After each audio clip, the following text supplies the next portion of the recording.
Well, hello there. I'm Teresa Lawler, and I'm an artist and also an art teacher. I have such a love of art and enjoy creating, and always have. And I just enjoy the whole process, and happy to be here with you. What inspires me to create? What inspires me most is my surroundings. I grew up in Montauk.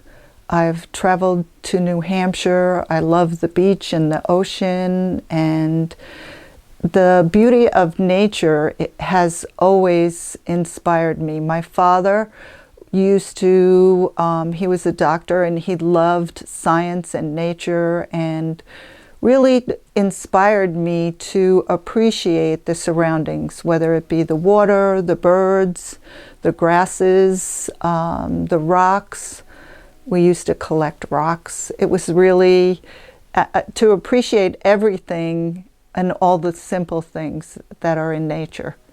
And so that's really what I love to paint, draw, and to create with my glass, as we call it, painting with glass. There are many recurring themes. Probably water is the most recurring. The ocean, the lakes, the ponds, the river, anything that has to do with water. We're probably like 90% water ourselves.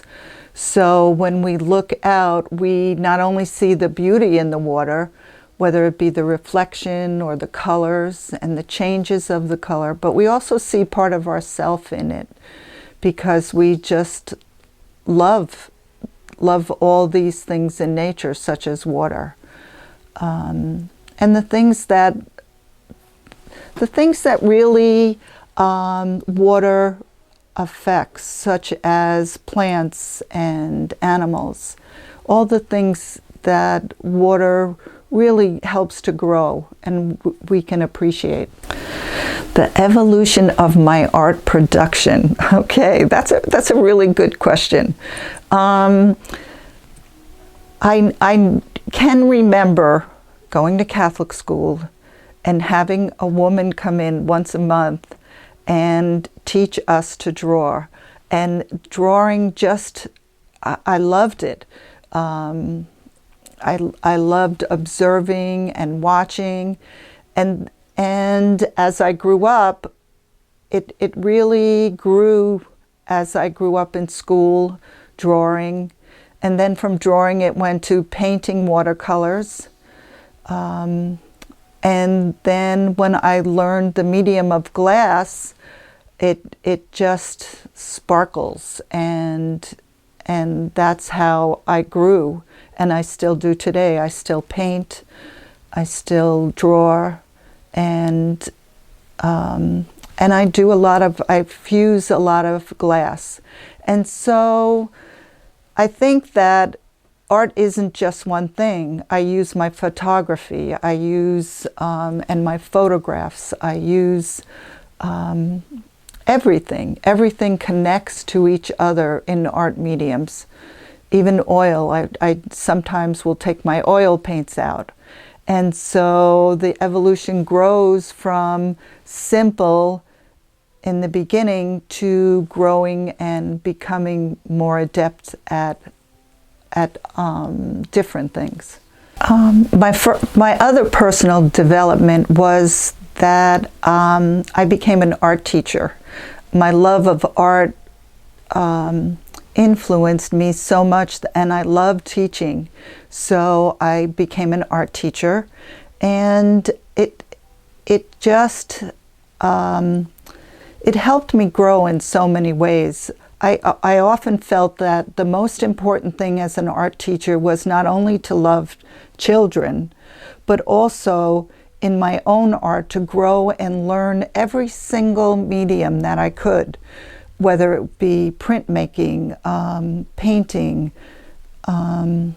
everything to me was important to learn in order to teach my children those techniques.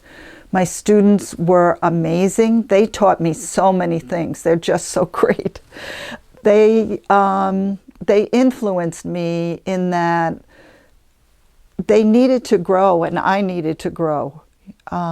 So every new subject in art I explored, and that helped me to teach them. And I taught at East Hampton for about 20 years, and I truly miss the children or the students. A lot of them, it was K through 12. And a lot of them, I felt we learned together and we grew together. And that was, to me, really important. So that's how I became to learn about glass. I said, what is this? I don't know this. How do I do this? How can I learn? So I found a student or a teacher up in Vermont and New Hampshire, and that's how I first explored glass and how to do glass fusing. And it just opened up doors. It was great. In thinking about the process and the act of creating with glass, and when you have glass and you get a piece of glass that has beautiful blues, you think of nature's sky or nature's water. You think of the glistening on the ocean when you go to see it and the sun sparkles on it. And what could be the texture of the sand or the color of the waves or the distance on the horizon. There's this piece that I really love, and that it speaks about those colors, the colors of the sky, and how the horizon is a little bit lighter, but yet the water in the distance is darker.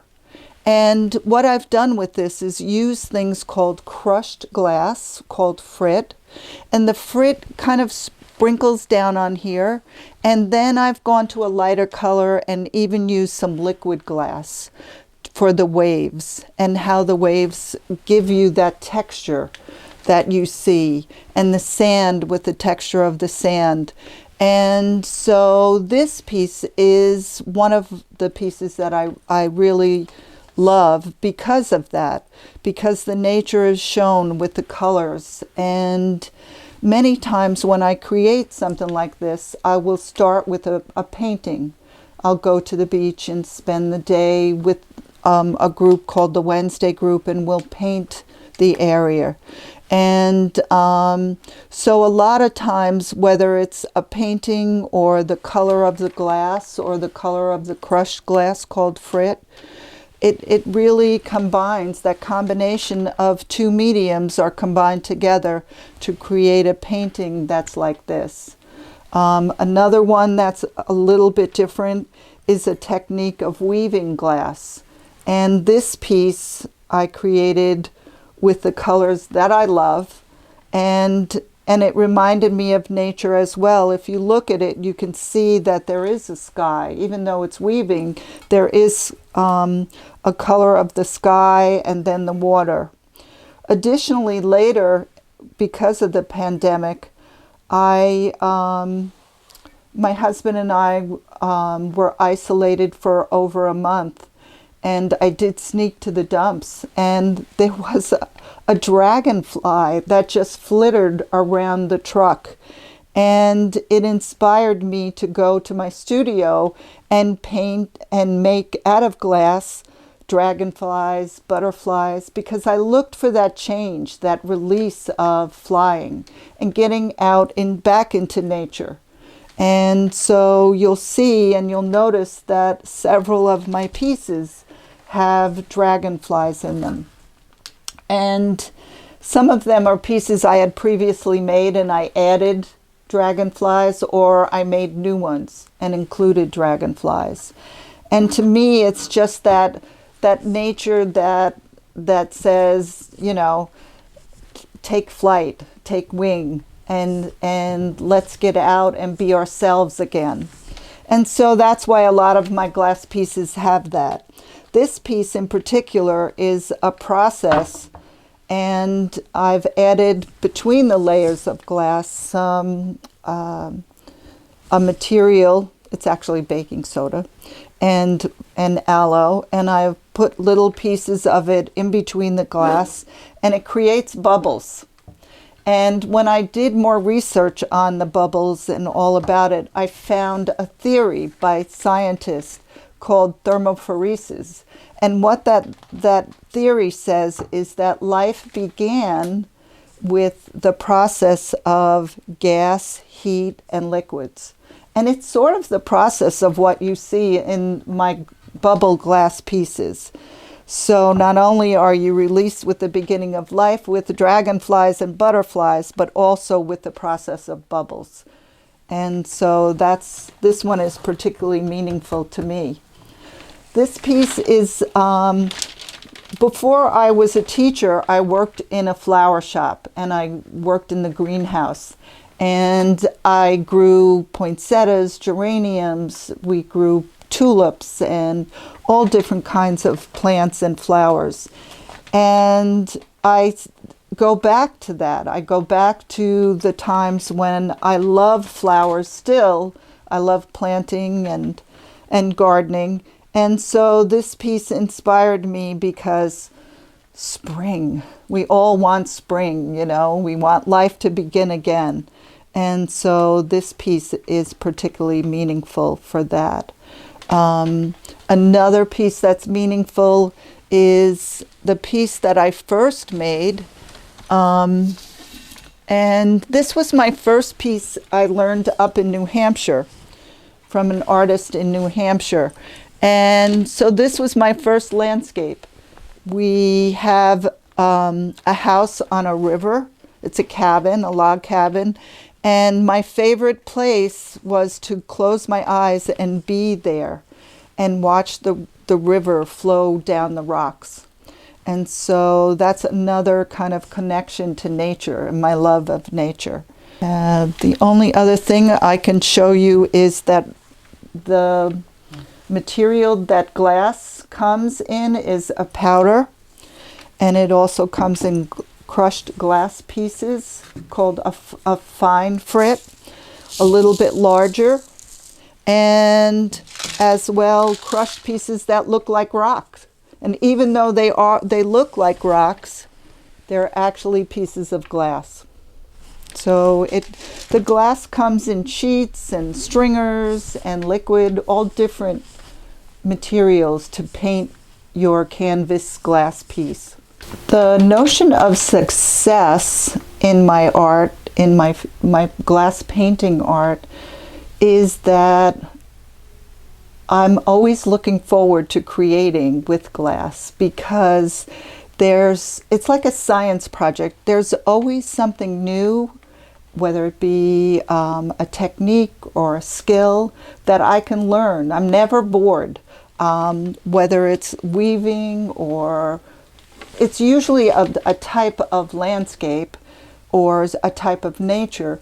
But I think what I look forward to most of all and find the most successful is that I am never bored with creating with glass. It's just it's just an amazing process. It's all about the process, even sometimes instead of the product. That I can put it in a kiln, I can fuse it all together, and sometimes when I tack fuse, there's this texture. Other times it's flat and smooth and shiny, and it's just the fact that it never is ending. There's never end to it. There's always something that I can do with the next step and in creating. So I think success is just being happy with the process. And well, does it always come out right? No. Sometimes it breaks and cracks, but I've learned something, and my love of learning is constant. And so that to me is the success.